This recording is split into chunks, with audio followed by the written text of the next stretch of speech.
Halo, ketemu lagi dengan Budi Alyong. Pada kesempatan kali ini saya mau coba bahas mengenai kesehatan nyawa kita.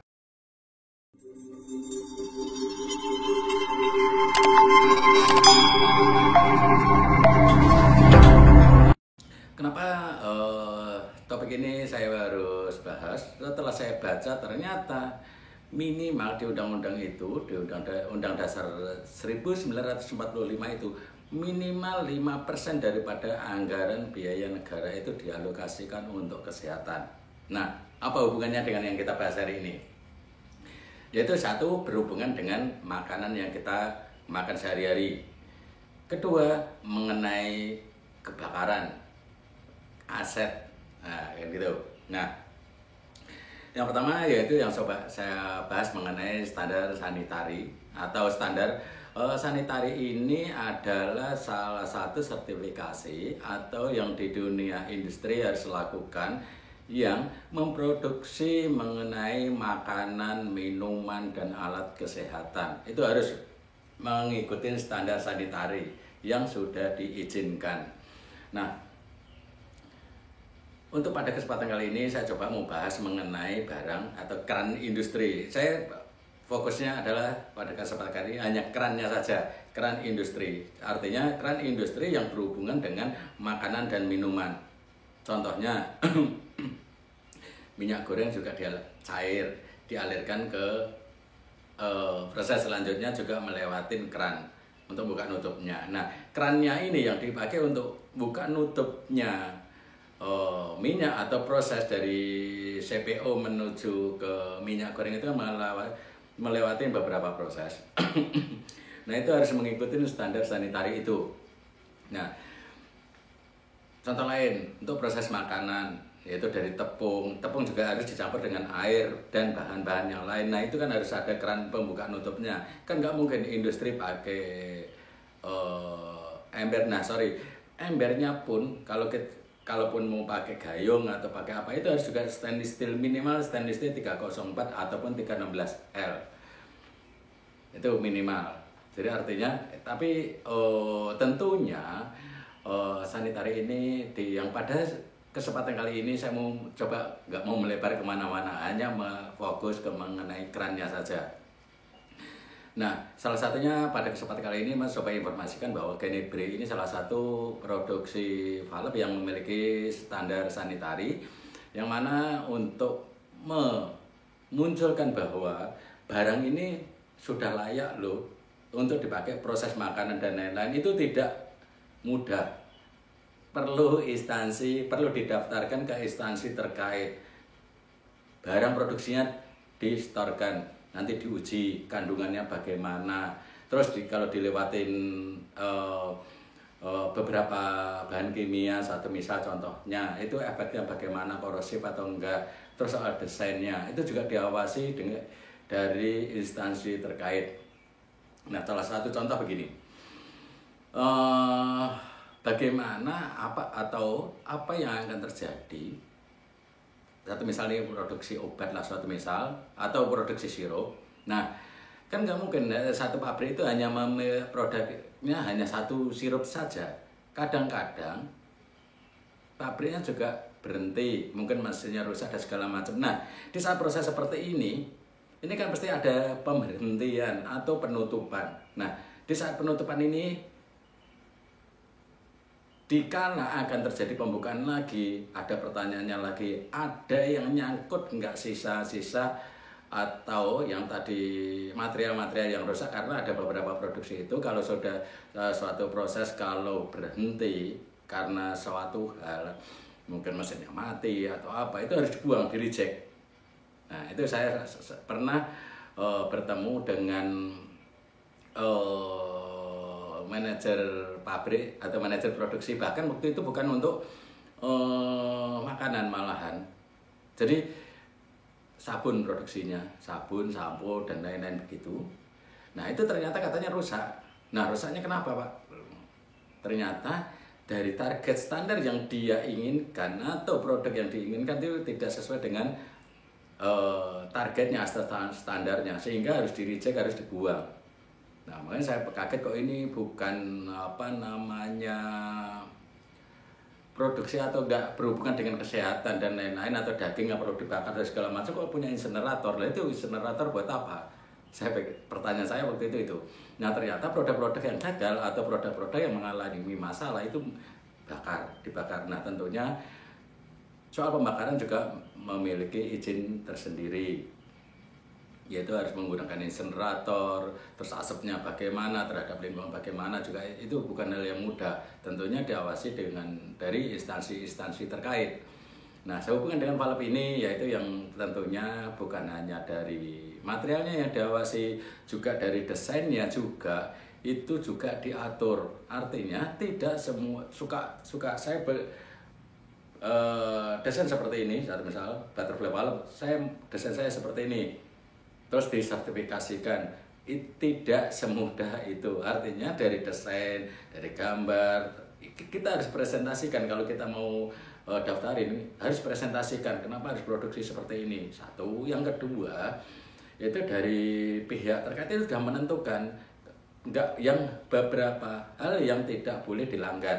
Salah satunya mengenai sealing atau packingnya itu harus dijamin 100% tidak boleh bocor, atau itu yang memungkinkan beberapa cairan atau part yang melewatin daripada media itu akan memungkinkan tersangkut atau tertinggal di bagian valve itu, karena dengan berjalannya waktu itu akan rusak dan akan menimbulkan hal yang lain atau justru menimbulkan penyakit. Nah, pada kesempatan ini kenapa saya harus sampaikan ke rekan-rekan, coba kebayang enggak kalau produksi makanan atau makanan yang kita makan itu diproduksi dengan asal. Contoh,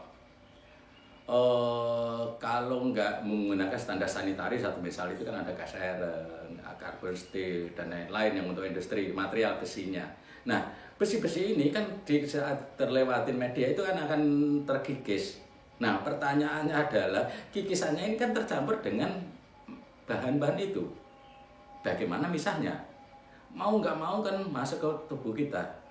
Nah, itu perlunya kita tuh hati-hati. Produksi ini atau brand ini bagaimana nih? Standar dia bagaimana? Pentingnya di situ. Memang di saat kita makan sekarang terus besok sakit, enggak. Menumpuk sedikit bisa dibayangkan. Kalau kita mengamplas atau gosok-gosok besi itu kan lama-lama kan muncul hitam tuh, atau kikisan dari ausan itu tercampur makanan, lama-lama numpuk di tubuh kita. Pertanyaannya adalah kapan dia mau larut. Nah, makanya muncul kanker dan penyakit aneh-aneh zaman sekarang itu bukan hal yang aneh. Sebenarnya juga dari faktor diri kita sendiri. Mau tahu nggak sih atau peduli nggak sih terhadap makanan yang kita makan itu sudah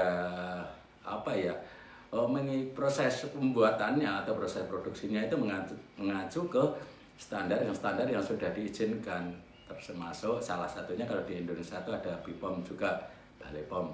Nah, itu Badan Pengawas Makanan. Nah, itu salah satunya itu untuk diprosesnya, proses secara secara generalnya, secara umumnya. Tapi untuk secara produksinya itu ada instansi sendiri, gitu loh.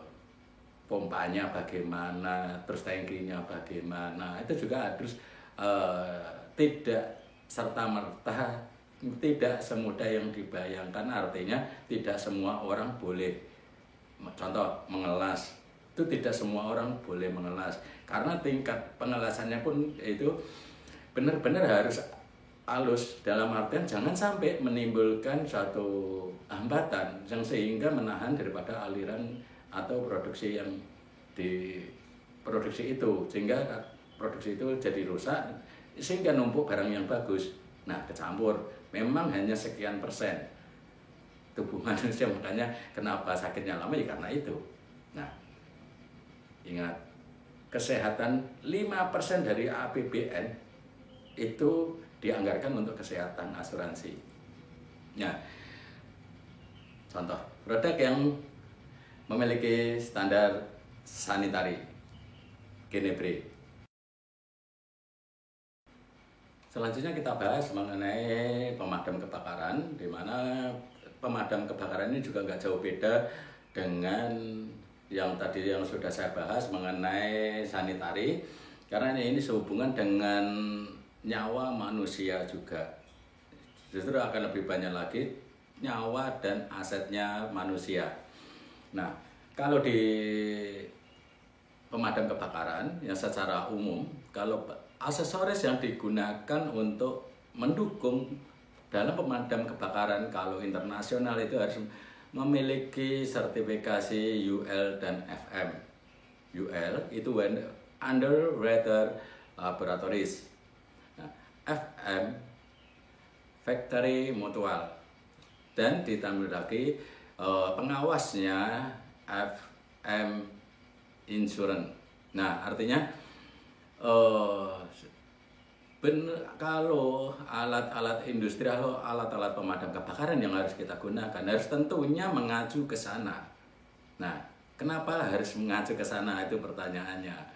Karena tentunya semboyan-semboyan atau syarat-syarat pemadam kebakaran itu kan tentunya kalau di Indonesia kan sudah ada beberapa daerah juga ada yang mengawasi, yaitu tim damkar, itu kan untuk di lapangannya.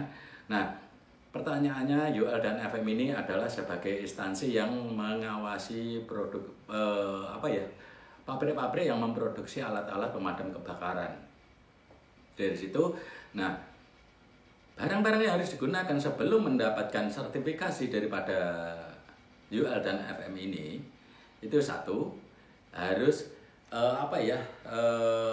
material yang harus digunakan yang mau diproduksi pun harus di store dulu di laboratoriumnya. Nanti akan dites tekanan terhadap cuaca, terhadap panas dan lain-lain, akan dilakukan pengetesan. Itu juga ada toleransinya, justru bukan toleransi, biasanya kan antara naik dan turun. Nah, ini kan enggak, antaranya justru naik. Kalau enggak salah kali 1,5 daripada yang realisasinya. Satu misal itu didesainnya untuk 10 bar, berarti realisasinya adalah minimal 10 bar kali 1,5, itu sekitar 15 bar desain barang tersebut yang akan digunakan. Itu dites, beneran dites gitu loh. Dites oke, baru dicek lagi desainnya bagaimana. Karena desain sendiri juga mengacu ke tingkat pengoperasionalnya. Jadi artinya di pemadam kebakaran itu didesain pengoperasannya yang cukup mudah dan cepat. Ada beberapa, yaitu namanya quick coupling, tancepin, slep, udah kelar, jadi langsung tembak, aman. Nah, hal-hal kayak gitu-gitu yang maksud saya pada kesempatan kali ini saya mau coba informasikan beberapa barang yang tapi hanya fokus ke keran industri yang memiliki sertifikasi UL dan FM merek Genebre produk Spanyol.